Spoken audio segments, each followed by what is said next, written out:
Hi guys, this is Androidpipe.com and I'm here with a game called Walking Dead, A Road to Survival. It's available for free in the Play Store. It was launched a few days ago and I'm playing it on the Samsung Galaxy Note 5. It combines turn-based battles with base builder and even PvP. Okay, so let's go to the latest battle area. We even have the story told here as these dialogues. It also has RPG elements.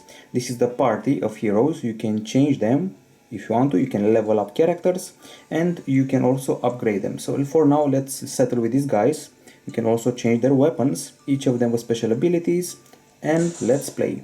Since this is a freemium game, you will consume gasoline units once you attack, and you also have special units for online PvP attacks.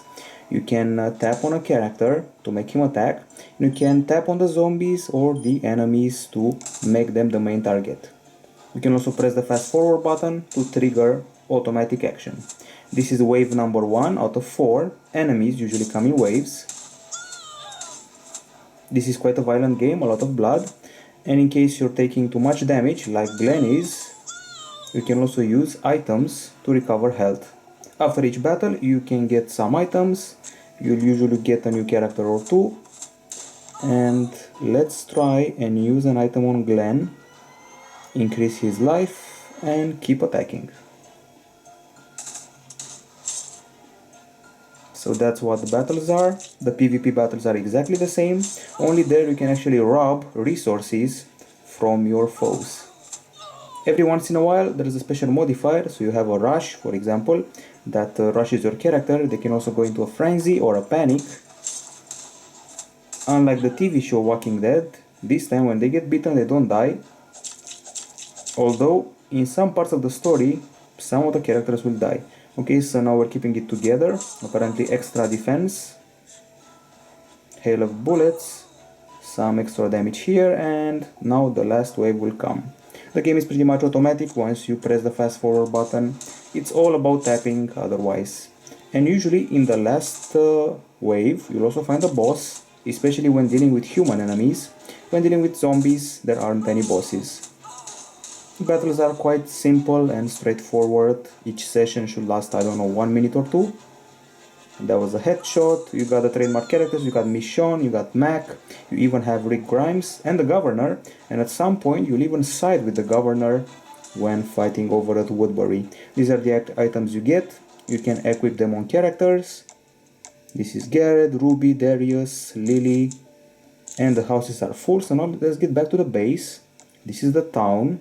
I just collected some wood and some food. This is the training ground. I just trained Margaret. I claimed her. And here you can train people with weapons, medical training or strategic training, and unlock more. Here at the top we have the food, the wood, the two main resources, the people housing that's maxed out right now, and the coins that are basically the very rare currency that you'll use to rush the upgrades. For example, there are timers here, obviously. Okay, so let's train more characters in the art of weaponry. As you can see, there's a timer here, and to skip it I have to spend coins, but I won't do that. I can also renovate houses and turn them into regular houses, food storage, material storage, or workshops, or more as I progress. This is the headquarters, the town hall. You can see info. You can also upgrade it. And that's pretty much everything you need to know. There's the workshop where you can craft items that will replenish HP, for example. You can also research stuff. Spend wood doing that. Here is the house, material storage, the farm that gives you food, and material post, and food storage again. Okay, so the raids is the PvP part of the game. You find an opponent, you scout him, and then you attack him. This is my list of characters. I can choose another one or get straight to the action. These guys have bulletproof vests, and you're seeing all sorts of symbols here. Usually it's good to pair the symbols, or better said, some of them will counter the others. Not sure exactly which. For example, a character that has a special bullet vest on is not vulnerable to bullets, but can be vulnerable towards a machete or an axe or things like that. This battle is pretty much won, and now I will take these guys' resources. Okay, victory, I defeated him, took his materials, and the same thing can happen to me. Even if I'm offline, someone can attack me and steal my resources. Okay, so you also have the missions, where you can also get some achievements and resources. And then we got the raids, we got the world. These are some sorts of rare character cards. They cost a lot of money, and you can get Herschel, Rick, and all the trademark characters from the TV show. It's quite an addictive game. It's well made. It has a lot of content. It even have a chat. Usually people here are, I don't know, cursing or trying to hook up, as far as I saw. This is the menu with the roster of characters. And let's see what happens here. You can level up a character by adding more character cards to that character, or upgrade by using items and certain other requirements. You can also change the weapons and train more people in the future. Okay, there's an inventory of gear, battle items, ingredients in general, a lot of content and a lot of things happening here, which is good.